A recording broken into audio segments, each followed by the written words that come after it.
morning sun shines on the gleaming hide of a muscular ranch horse. The aroma of bacon and coffee drifts from the wood cook stove at a cow camp. Silver spurs jingle as the men and women of the West get set for another day in the saddle. From the heart of Canada's finest ranching country, this is the Spirit of the West with rancher and horse trainer Hugh McLennan and his collection of music, poetry, and conversations with the folks who live and work with horses and cattle in the Spirit of the West. Well, they call him a grizzled veteran of the folk and country music scenes. Nathan Tinkham, for over 40 years, has worked and recorded with Ian Tyson, Wilf Carter, Cindy Church Quartet, Diamond Joe White, the Great Western Orchestra, and a host of others. In addition to touring, he works out of his studio on Gabriola Island, producing and recording. Not only that, but Nathan spent some time cowboying on Alberta's famous D Ranch. Spent entire days on horseback, going back and, doing whatever needed to be done. Nathan Tinkham is my guest this week, and boy, we've got a lot to talk about. Now, have you ever wondered what the world looks like to a brand new calf at the moment of birth? For 9 long months I've trusted Mom. Now she's pulled the plug. A pure and simple case of double crossage. Oh yeah, another classic piece from the one and only Baxter Black. Lots of livestock information for you on this week's Rangeland News. We have worked very closely with Canada over the years. We also recognize that our two livestock industries are very closely integrated. And one of the finest examples of cowboy poetry at its best in the Cowboy Poetry Spotlight, and it was suggested by my guest Nathan Tinkham. And as I ride out on the morning, before the bird, before the dawn, well, I'll be this poem. I'll be this song. My heart will beat the world a warning. And those horsemen will ride all with me. And we'll be good. And we'll be free. On the Horse Training File, I'll look at the big difference in horses, how some need a lot of contact and others don't do well with that approach. Another classic Song of the West with some information about the song, and I've been having just a great time taking my rope, my horse, and my guitar to some spring brandings, and a lot of our music this week will be focused on that spring tradition. And we'll start out with a great group from Montana, the High Country Cowboys.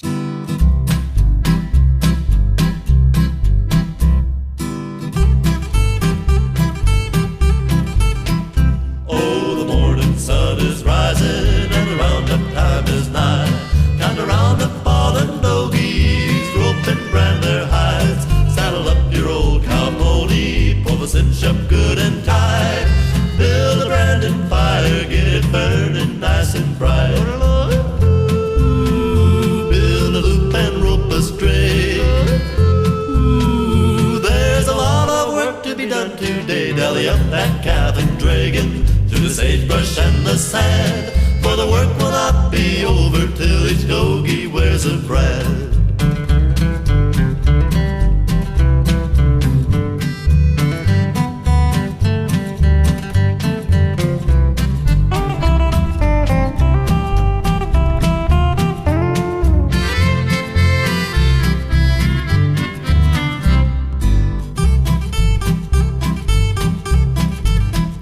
Oh, your horse steps in a chuck hole and sends you for a spin, and that ornery old cabile won't let you catch him again. And when you finally catch him, you're feeling stiff and sore, but you climb back in the saddle and ride out to rope some more. Ooh, oh, the sun is hot and bright. Ooh, and this tired cowboy can't wait till night, when the stars come shining softly and the sky turns dark and blue, and the cowboys round the campfire sing of when the roundup's through.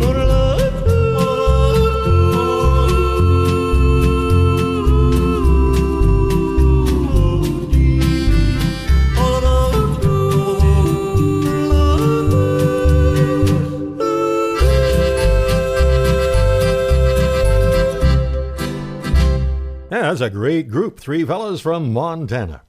And, I've admired the great guitar playing of Nathan Tinkham for many years. Actually saw him several times when he was part of Ian Tyson's Chinook Arch Riders, and when he was appearing at the Kamloops Cowboy Festival this year, I was finally able to corner him. Yeah, but Nathan, I'm so glad you're here in Kamloops. And this is my first cowboy festival in 20 years. What was the last one? Elko in Elko, Nevada, 96. Man, who all was there at that time? Probably, well, you'd be there with Ian. Yeah, I was there, and Cindy Church was there. Right. Sons of the San Joaquin, Don Edwards. Sons of the San Joaquin, Don Edwards, Baxter Black.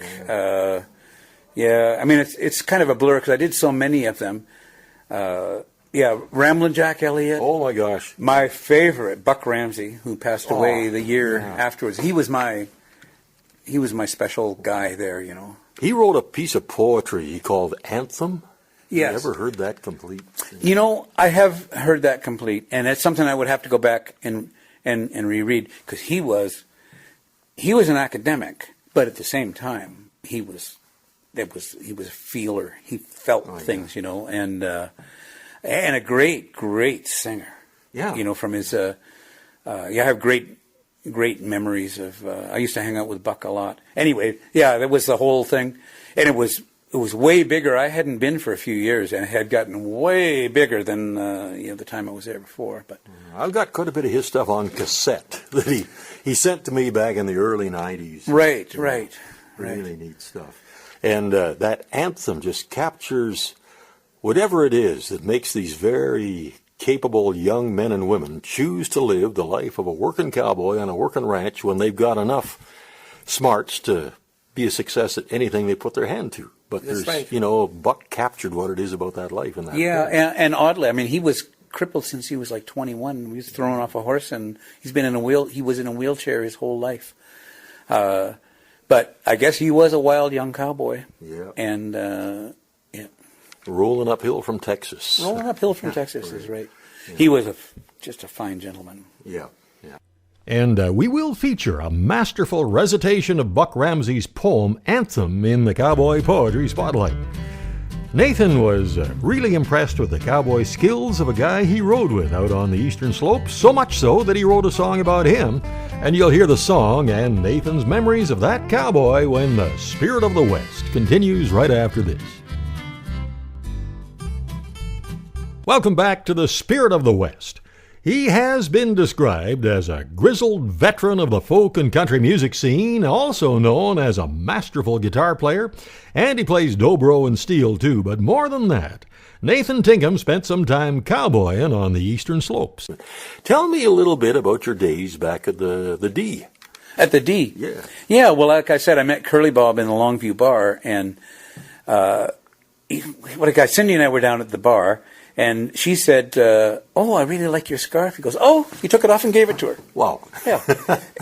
Generous guy. So I was saying, well, I like this cowboy stuff, and I'd be interested in learning. He said, well, come down tomorrow morning. And so it was calving, and so he put me on a horse. And right from the get-go, he made me I had to do, like he'd say, move over here, get between me and the mother. I think she's getting a little, antsy. And right away, I mean, it wasn't like, I just started doing the work right away. And then we'd go off I'd go down and visit with him and, spend entire days on horseback going back and, doing whatever needed to be done. Had you ever ridden much before that? Not much. Before that, I had, it's a cowboy sculptor, Bob Spaeth.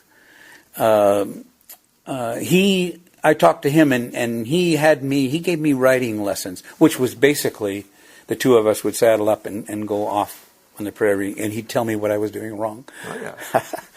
And I was confident working cattle, and I was confident, but I wasn't I wouldn't go racing after the one that broke out. I'd let Curly Bob or somebody else do that. But within my own comfort zone. Because most of that work is done at a walk.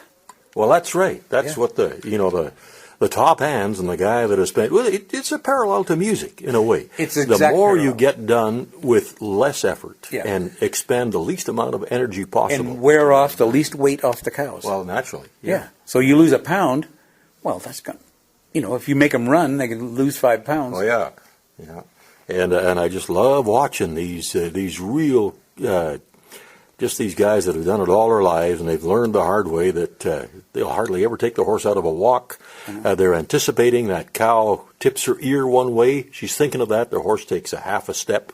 The cow responds. Yeah. Those things are so subtle. Curly Bob had one especially really good cow pony, Bandit, and she just already knew what it was I was going to do. I didn't have, she understood what was happening. We had his border collie too, and first time we took that dog out, that dog knew. I mean, we had to correct, or I didn't, but Bob had to correct her. She just automatically knew. It's really fantastic. Yeah. Okay, now here's the song you wrote about the legendary cowboy Curly Bob.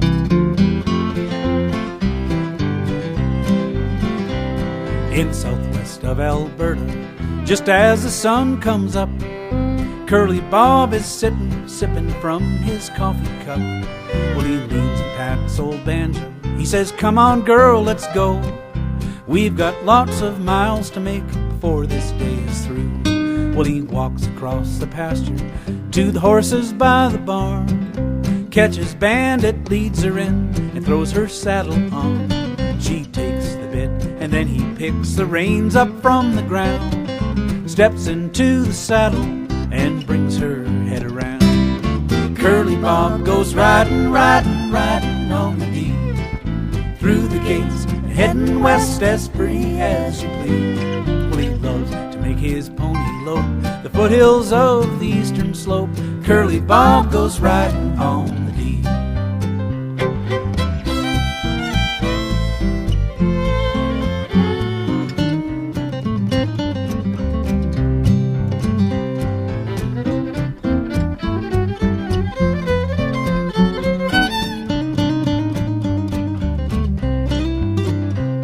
From cabin until Brandon, he's busy all day long, riding herd and making sure that nothing's going wrong. He drives them to the mountains when the summer breezes blow, rounds them up in autumn, feeds them through winter snow.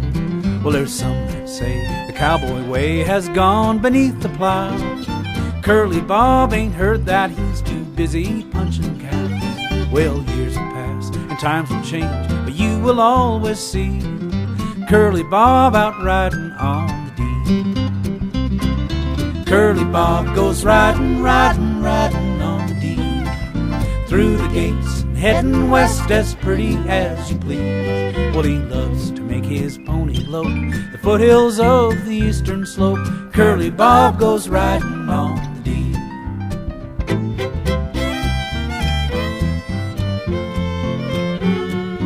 Curly Bob goes riding on the deep. Well, from the first time I heard it, I always wondered if Curly Bob really did exist, and thanks to Nathan Tinkham, now we know. There's so many cowboy traditions, the unwritten code of the West, and I guess one of them is you don't give commands to another cowboy's dog. I guess some guys don't understand that. Yeah. That's almost like cutting in front of another guy that's holding a section of the herd. Yeah. And if you got to ride to the other side, you go around behind him. You don't cut between him and the cows. It's just, one of those things. And I've been yelled at for making all of those mistakes. But you learn by making the mistakes. Yeah. And I'm not thin-skinned in that way because I don't feel like, I'm happy to learn the stuff I had to learn. But there's always these guys that would, ride up beside you and say, tell you that you're doing something. I always appreciate it. Oh, yeah. And often they'll do it quietly so that it's not in front of everybody else. So just quietly come over and say, Nathan, if you don't mind, just, sometimes, get that horse going. Gee, what are you doing? What are you doing? Oh, man. There's some curmudgeons there. My ears still burn from some of them. Oh, yeah, boy. Did you get into roping at all? Do any dragging calves and branding or doctoring? No. Oh, I did lots. I was a wrestler, the branding. I loved the wrestling. You did? Oh man. Well, I don't know. I'm 66 years old now. I don't know if I would. I loved it. You know what was? I used to. One of my partners was Gord. Not Gord Collier. Gord Collier. Really? Yeah, Gord Collier. Yeah, we on some of the ranches we would. I just had breakfast with him this morning. But on some of the, we would team up. And there was another guy that lived halfway between Black Diamond and Turner Valley, and he and I, but you know what? We got to know, whatever leg, usually it was a guy named Vern Lonsbury that used to. There's a legend. Oh, yeah. And so Vern usually caught both feet. Oh, yeah. And he was always waiting with a calf. Yeah. He was, One throw. Yeah, he was good. But sometimes, of course, they get the one. So you have to learn, well, if it's on one foot, then you flip them over, one way. And this is a thing that a lot of people don't realize is that, yes, these things were being done. They were being branded, dehorned, castrated, inoculated, ear-notched. But the ranchers, they really, really wanted to impart the least stress on that animal. Yeah. And I would watch them, and it was over in like 90 seconds. Yeah. And then I'd see, like a minute later, I'd see it over just standing by his mother. Yeah, nursing, probably. Yeah, just, So, I don't know. It's been 20 years since I've been in that. But I sure enjoyed going there and having a thing to do. And you had to watch what's going on, and when the calf came in. But I loved being the wrestler. I would still try it again. I don't know. Well, I kind of like it when I spend the entire branding day without getting off my horse, except to eat. And anyhow, Nathan, we've got much more to talk about, and we'll get back to it in a little while. But you won't want to miss Baxter Black's colorful depiction of how the world looks to a baby calf at the moment of birth. It's called Fetal Eye View, when the Spirit of the West continues right after this. Howdy, friends. This is Baxter Black on Spirit of the West with Hugh McLennan with a little peek at the Fetal Eye View. What holds the loaded 30,000-pound trailer to the heavy-duty truck? What holds the 38-foot RV trailer to the dually? What holds the 2-horse trailer with your daughter's favorite pony to the half-ton pickup? Well, the odds are it's a B&W trailer hitch, probably a turnover bowl, American-made, employee-owned, customer-tuned, and proud of their part in America's greatness. B&W, holding things together down the road.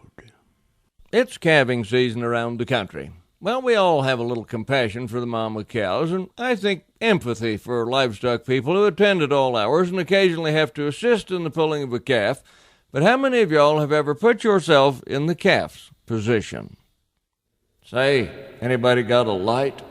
Sure is dark in here, and tighter than the skin on Polish sausage. For 9 long months I've trusted Mom, but now she's pulled the plug. A pure and simple case of double-crossage. I'm not sure what I really am, or even what I'm for. To breed? Or do they plan to milk us? I've checked myself the best I could. A bull calf's what I think, but heck, that might be my umbilicus. Hey, close the door. I feel a draft. And get your hands off me. Nobody said I had to relocate. Way you're pawing at my foot and pulling on my leg, you probably never had a second date. Oh, chains. That's nice. I guess this means the honeymoon is over, and I'd been counting on a baby shower to celebrate my coming out, so you could lavish me with medicated gifts so I won't scour. But as it is, you're dragging this whole project out too long. Your midwife skills are lax and don't assure me. Well, don't stop now. At least let me get where I can turn my head. I'm feeling like a piece of taxidermy. Oh, way to go. Now I'm hip-locked. You're working up a sweat, smelling like a pair of dirty socks. I'm swinging like a pendulum. What's that a-hanging down? Is that my breakfast there between the hocks? Get out the way, I'm bailing out. Too bad we met like this. 'Cause you might be all right, at least I think. And to show there's no hard feelings, belly up here to the bag, and I'll buy you and all your friends a drink. This is Baxter Black on Spirit of the West with Hugh McLennan, brought to you by B&W Turnover Bowl. Hugh McLennan and the Western Spirit Band will keep you entertained. Great pure Western music, fantastic guitar picking, spellbinding stories, and lots of laughs. My guitar-playing brother Jim and our great bass player Mike Daggert and I would love to entertain you. We're taking bookings now for the spring and summer of 2016. From a house concert to an auditorium, call 250-573-5731. Well, if you've been there, you know how it feels when your first loop catches both heels. That's part of a poem I wrote years ago about branding, and that's how it was last week at the Mountain View Ranch branding. Funny how the season goes. Over the years, it seems that if I missed my first throw at the first branding of the year, that seems to be an omen. But last week, my little horse Stanley was putting me right where I needed to be, and we sure enjoyed the day, and it reminded me a lot of this song from Tom Perlman. Our horses stood slack, cinched and patient, waiting on the rail, except that big bay Jimmy bought last year. He dug himself a hole that you could hang your stock of trout. I believe the skies are finally gonna clear. Young Bob's already got a whole day's wages on his dad, saying he won't miss a heel today. Hands from old man Filson's place are coming up the lane. Looks like we'll burn a heap of hair today. And I smell smoke from branding fires burned out long ago, drifting on the wind that's blown 100 years or so from the hills north of Milk River to the Gulf of Mexico. I'd never hang my hat somewhere that west wind didn't blow.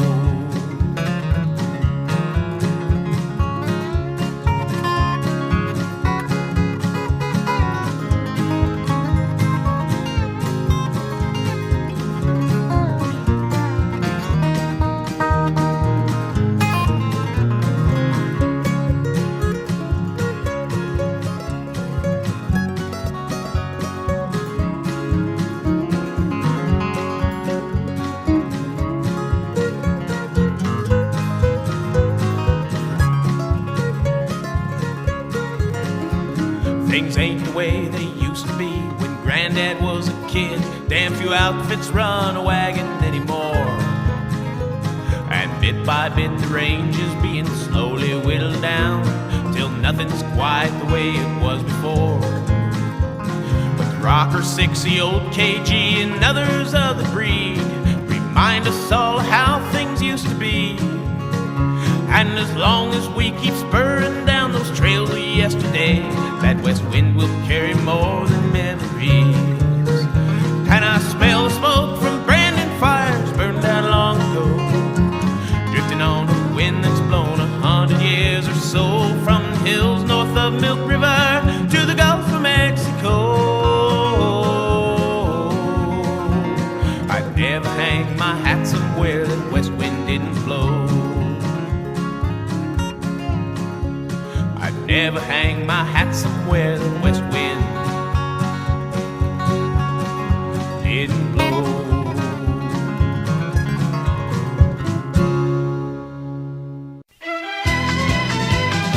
Now the news of the rangeland, a roundup of news and coming events from around the West.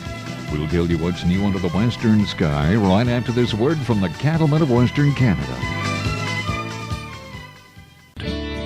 BC cattle producers have funded food safety research throughout Western Canada to help develop new methods of delivering high-quality, safe beef products. This ensures that beef has the same great quality at your local meat counter as it does when it leaves the ranch. Now, the Rangeland News, top of page 1, you know, it's pretty obvious to anyone in the cattle business that the Canadian and U.S. industries have a great deal in common.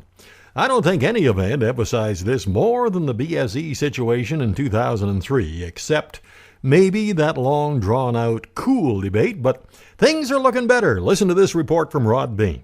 Many global trade and animal health organizations require member nations, such as the U.S., to recognize regions per agreements on sanitary and phytosanitary matters. Lisa Ferguson of USDA's Animal and Plant Health Inspection Service says many bilateral agreements between our country and other trading partners recognizes regions as well. The best example of this type of relationship is between the U.S. and Canada. We have worked very closely with Canada over the years. We also recognize that our two livestock industries are very closely integrated, and if you change one little thing in that system, you create a lot of impacts. Ferguson says since BSE was found in cattle in both countries over a decade ago, efforts have been made to create quick recognition of regional zones to minimize trade impacts caused by a pest or disease outbreak. That includes a recent example of agreements used in high-path avian influenza outbreaks in both the U.S. and Canada. I'm Rod Bain reporting for the U.S. Department of Agriculture in Washington, D.C. Thanks for that, Rod. The U.S. National Cattlemen's Beef Association has a new CEO. He's Kendall Fraser. He was raised on a diversified cattle and grain operation in north central Kansas. He's a graduate of Kansas State University and began his career as a farm broadcaster for WIBW Radio and Television before joining the staff at the Kansas Livestock Association as Director of Communications. And he joined the staff of the NCBA in 1985. Well, the folks who will consult on Alberta's new farm safety policies have been selected, and the 72-member list has been submitted for cabinet approval. That much is known by members of the Ag Coalition, a group representing 30 farm, livestock, and commodity groups to deal with the controversial Bill 6, or the Enhanced Protection for Farm Work and Ranch Workers Act. However, they don't know yet who is on the list. The coalition is hoping many of its members will sit on the advisory committees when the NDP government hammers out details of how the diverse agricultural industry will comply with the new legislation. Coalition co-chair Kent Erickson said that they put forward more than 60 names of farmers, ranchers, and farm group reps as potential candidates. Wildfires have scorched about 400,000 acres in Kansas and Oklahoma, and one fire is so big the smoke is rolling into Kentucky. Earlier in the week, the blaze, dubbed the Anderson Creek Fire, was driven by winds of up to 60 miles an hour as it exploded in size. No injuries to people have been reported, but an unknown number of livestock have been killed by the fire, and at least 5 homes have been destroyed as it burned across the tall grass on ranches. And Ted Turner's Z-Bar Ranch in southern Kansas did sustain considerable damage from that fire. Speaking of Kansas, it's been quite a calving season for Tim Myers of Ottawa County in that state. Last week he marked his 13th set of twins. Most of the cows have mothered both sets of twins, and Tim's calving period lasts roughly from January 20th to May the 1st. Of the 13 sets, he said 3 calves didn't survive, but thanks to the mild spring weather, most of the new recruits are flourishing. And the twins averaged about 50 to 60 pounds apiece. Going to be a big social event in the spring, the Kamloops Horse Auction. The first one of the spring is April the 29th. For information to consign your horses, you can call the co-op at 250-573-3939. And another big social event, May the 14th, it's the Kamloops Consignment Equipment Auction. And to consign and get more details, call 250-573-3939. And the Innisfail Bucking Stock Sale is May the 31st. Bucking bulls and horses will be bucked at the rodeo grounds at 1 p.m. Also selling will be pickup horses and ranch horses, and the sale starts at 7 following dinner. For more information, call Kyle Danes at 403-598-0311. Now the final item. I can't tell you where this one came from. Got to protect the innocent. But it seems this cab driver picked up a nun who flagged him down.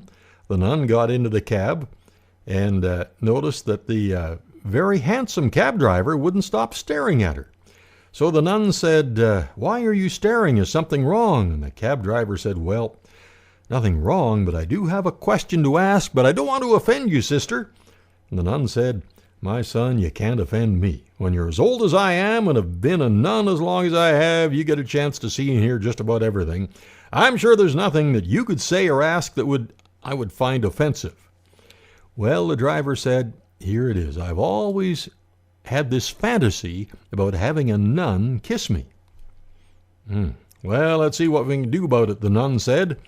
"2 conditions. Number 1, you have to be single, and number 2, you must be Catholic." The cab driver got excited and he said, "Yes, I'm single and I'm Catholic." Okay, the nun said, "Pull into the next alley." And the nun fulfilled his fantasy with a kiss that was really something.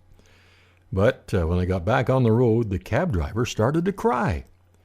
"Oh, my dear child," said the nun, "why are you crying?" Well, forgive me, sister, for I've sinned and I lied. I must confess, I am married and I'm Jewish. And the nun said, well, that's okay. My name is Kevin, and I'm on my way to a costume party. And that's the Rangeland News.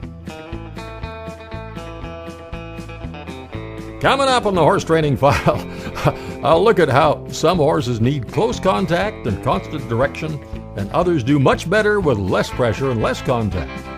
And there's more from my guest Nathan Tinkham, and another song that fits right in with spring work, when the Spirit of the West continues right after this. Welcome back to the Spirit of the West. You know, some horses like constant contact, and I don't mean that email newsletter program either. And what I mean is a lot of direction and feel from the reins, and others do better with a lot less.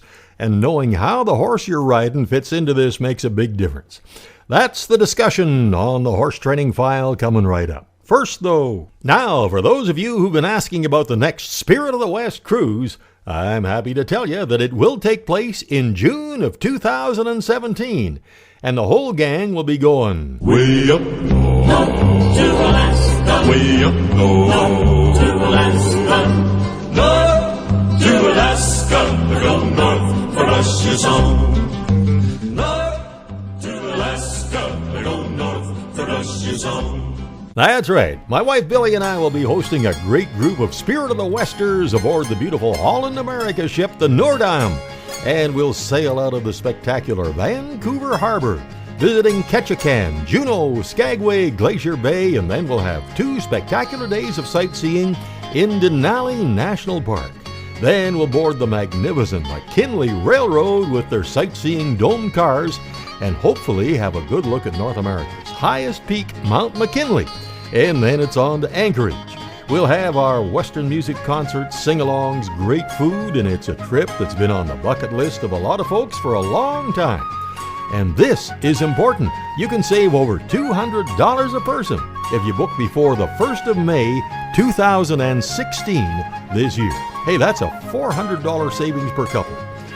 And the whole package includes return airfare from Calgary, Edmonton, and Vancouver, and includes ground transfers in Vancouver and Anchorage, plus all of our Spirit of the West group gatherings, all port and government taxes, all onboard meals, entertainment, and room service, and a special group reception, lots of networking opportunities, our special Spirit of the West gifts, the highly coveted Spirit of the West t-shirt, and a special Spirit of the West tour just for our group in Juneau. Now here's something else. If you like traveling by rail, we have an optional Rocky Mountaineer rail package to travel from Calgary to Vancouver, available on request. Our entire schedule with prices and everything else is available on the cruise page at our website, hugh-mclennan.com. And you can get all the information at this toll-free number, 1-800-530-0131. Now, the Horse Training File. I have observed many times riders who aren't really having a good time riding their horses. It's stressful for them because they're never riding with real confidence and never quite sure that their horse is going to be okay with whatever they might have to do. And I was thinking about that when I came across this concept. We can make our horse feel more comfort, confidence, respect, and attention when we ride, or we can make him insecure, uncertain, and not really sure what's going on. With some horses, we can put too much pressure on them by giving them too many choices.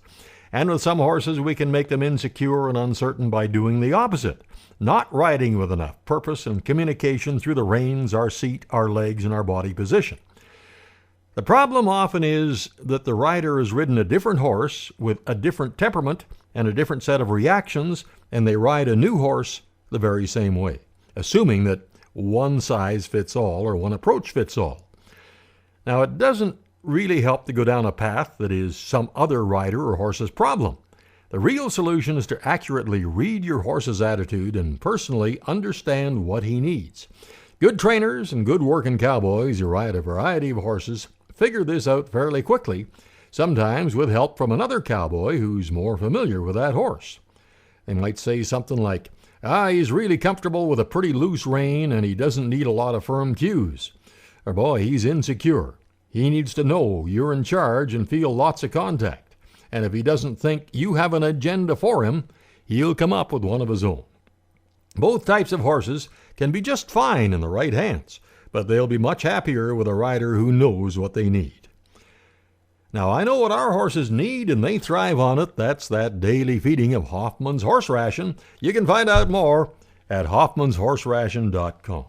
And that's the Horse Training File. You know, some mornings when the old clock radio comes on, I feel like, boy, I could sure hit that snooze button a couple of times, but when I know I'll be feeding and saddling one of our good ranch horses and packing my rope and my guitar and heading for another branding, I'm usually wide awake and up before that alarm goes off. And often, this song will be running through my mind as I saddle my horse in the dawn. This one was written by Rex Allen Jr. and his brother Kurt, and this recording is kind of special. Sung by Rex Jr., and if you listen close, you'll hear his dad's voice singing the background harmony.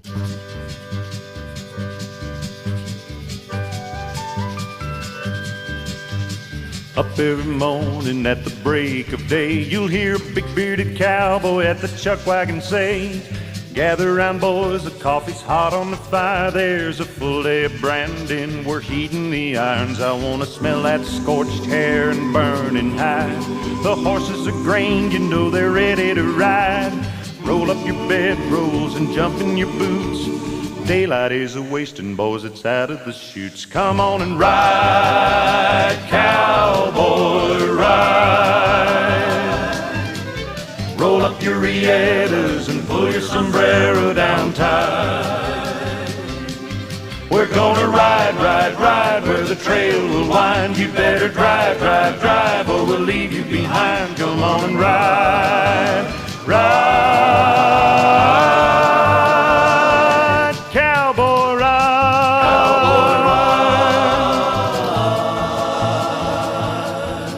It's a beautiful morning and you've had a good rest. You ropers get ready to be at your best. Let's saddle them ponies and tighten the cinch. Pull on your gloves and take your hat off the fence. We'll get the cattle to market, and after they're sold, you can all let your hair down, get lazy or bold. Ride into town and find a lady or two to take you by the arm and shake the dust off your boots. Come on and ride, cowboy, ride. Roll up your rietas and pull your sombrero down tight. We're gonna ride, ride, ride where the trail will wind. You better drive, drive, drive or we'll leave you behind. Come on and ride, ride, cowboy, ride, cowboy,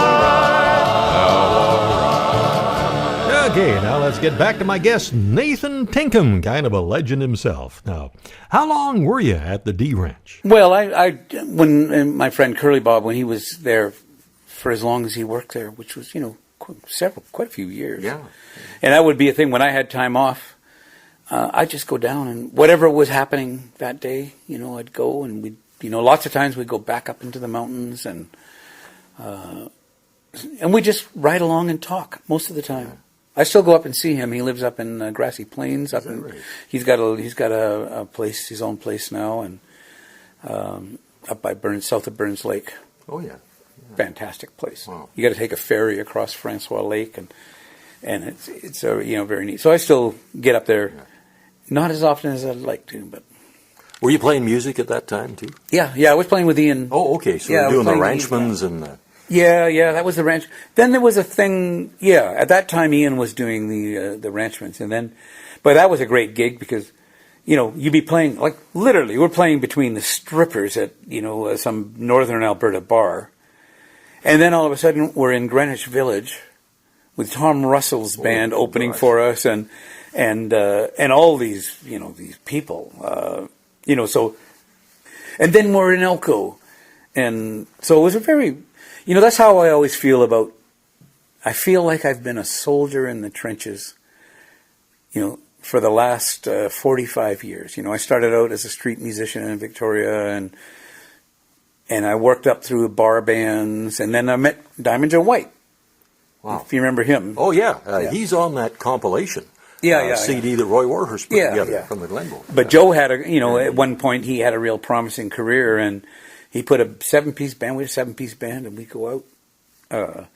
And so I got out to Alberta, and then suddenly I could see my way clear. It was short after that. I got working with Ian, and I could see the opportunity. But every step of the way, I wanted to be a street musician, and I made my living at it. And then I heard about this bar band thing, and I said, "What? So you go out and play, and then they give you money?" They go, "Yeah." So where do I sign up? Case open on the sidewalk. Yeah. So you go out and you play 4 hours in a night, and they give you $35. Wow. Well, I thought this is for me, and so I ended up putting together a bar band, and and all throughout the whole thing, it all evolved, and then playing in Alberta and with Ian and the Great Western Orchestra and then Cindy and I, and it just, and then I finally had the courage to start writing, and so that opened up a whole new world for me. Well, Nathan, I'd like to get back to you real soon because there's so much more to talk about, including the great times you spent with Wilf Carter, so we'll do that real soon. Next, it's another classic Song of the West and the story behind the song, and then one of the most finely crafted pieces of cowboy poetry ever written from the pen of the late Buck Ramsey, when the Spirit of the West continues right after this. Welcome back to the Spirit of the West. Time for a look at another classic Song of the West. And this is another one from the prolific pen of Bob Nolan, one of the 3 original members of the Sons of the Pioneers, and of course the composer of 2 of the finest Western classics of all time, Tumblin' Tumbleweeds and Cool Clear Water. When Bob Nolan wrote this song for the Columbia Pictures South of Arizona, it became one of his most popular songs and was recorded by a whole bunch of singers in the 1940s and 50s, and it's still being recorded today. It was featured in the first Sons of the Pioneers movie with Roy Rogers in 1941, Republic Pictures' Red River Valley. It was registered for copyright March 16, 1939, and was included in Bob Nolan's Folio of Original Cowboy Classics No. 1 in 1939. Now, this version of this song is a duet with Roy Rogers, the King of the Cowboys, and Ricky Van Shelton. And a lot of folks are wondering what happened to Ricky Van Shelton after 16 albums and 12 number 1 country hits in the early 90s. Well, in 2006, he announced for personal reasons he was retiring from country music, and he still doesn't perform except for family and friends, and he doesn't tour. But back to the song. Here's Roy Rogers and Ricky Van Shelton and When Payday Rolls Around. I'm dressing up in style, for in a little while I'm gonna ride into town. And every cowboy pal I know will lift his heel and toe when payday rolls around.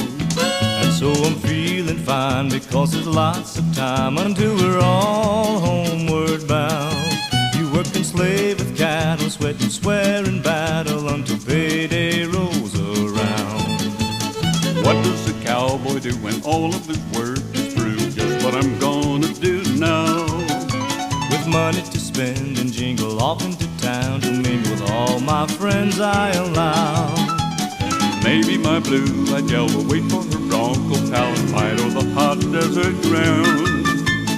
True heart and golden hair, know that I'll soon be there when payday rolls around.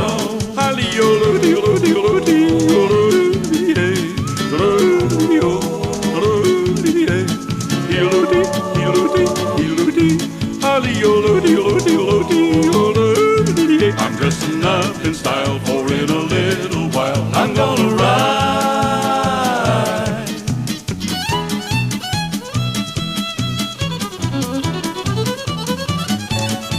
And so I'm feeling fine because there's lots of time until we're all homeward bound.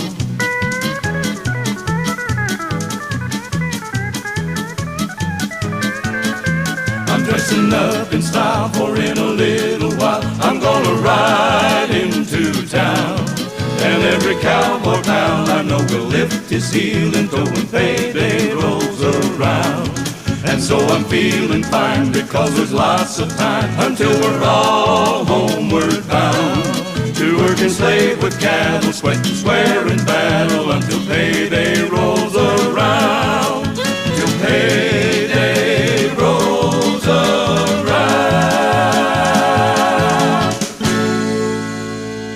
Well, I've been looking forward to this right from the start of the show. Nathan Tinkham talked in depth about Buck Ramsey and how he had written one of the finest pieces of literature ever about what it is that keeps young men and women out there riding for the brand. And I think this recitation from Cody Anderson of Buck Ramsey's anthem really does it justice. And in the morning I was riding out through the breaks of that long plain, and leather creaking in the quieting, with sound, with trot, and trot again. I lived in time with horse hoof falling. I listened well and heard the calling.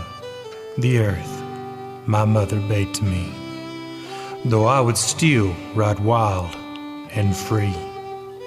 And as I flew out on the morning, before the bird, before the dawn, I was the poem, I was the song. My heart would beat the world a warning. Those horsemen now rode all with me, and we were good, and we were free. We were not told, but ours the knowing. We were the native strangers there. Among the things the land was growing, to know this gave us more the care. To let the grass keep at its growing, and let the streams keep at their flowing. We knew the land would not be ours, that no one had the awful powers to claim the vast and common nesting, to own the life that gave him birth, much less to rape his Mother Earth, and ask her for a mother's blessing, and ever live in peace with her, and, dying, come to rest with her. Oh, we would ride and we would listen, and hear the message on the wind. The grass in morning dew would glisten until the sun would dry and blend the grass to ground and air to sky. We know by bird or insect flying, or by their mood or by their song, if time and moon were right or wrong for fitting works and rounds to weather. Their critter coats and leaves of trees might flash some signal with the breeze, or wind and sun on flower or feather. We knew our way from dawn to dawn, and far beyond, and far beyond. Now it was the old ones with me riding, out through the fog fall of dawn, and they would press me to deciding if we were right, or we were wrong. For time came that we were punching cattle for men who knew not spur nor saddle, who came with locusts in their purse to scatter loose upon the earth. The savage had not known this prairie till some who hired us came this way to make the grass pay and pay. For some raw greed, no wise or worry, regard for grass could satisfy. The old ones wept, and so did I. Do you remember? We'd come jogging to town with jingle in our jeans, and in the wild night we'd be bogging up to our hats in last month's dreams. It seemed the night could barely hold us with all those spirits to embold us. While horses waiting on 3 legs, we'd drain that night right down to the dregs. And just before beyond redemption, we'd gather back to what we were. We'd leave the money left us there and head our horses for the wagon. But in the ruckus, in the whirl, we were the wolves of all the world. The grass was growing scarce for grazing, would soon turn sod or soon turn bare. The money men set to replacing the good and true in spirit there. We could not say that there was no knowing how ill the future winds were blowing. Some cowboys even shunned the ways of cowboys in the trail herd days. But where's the gift not turned for plunder?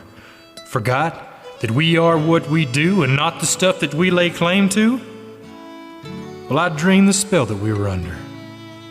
I throw in with a cowboy band and go out horseback throughout the land. So mornings now, I'll go out riding through the pastures of my solemn plain, and leather creaking in the quieting will sound with trot and trot again. I'll live in time with horse-hoof falling. I'll listen well and hear the calling. The earth, my mother, bids to me, though I will still ride wild and free. And as I ride out on the morning, before the bird, before the dawn, well, I'll be this poem, I'll be this song. My heart will beat the world a warning, and those horsemen will ride all with me. And we'll be good, and we'll be free.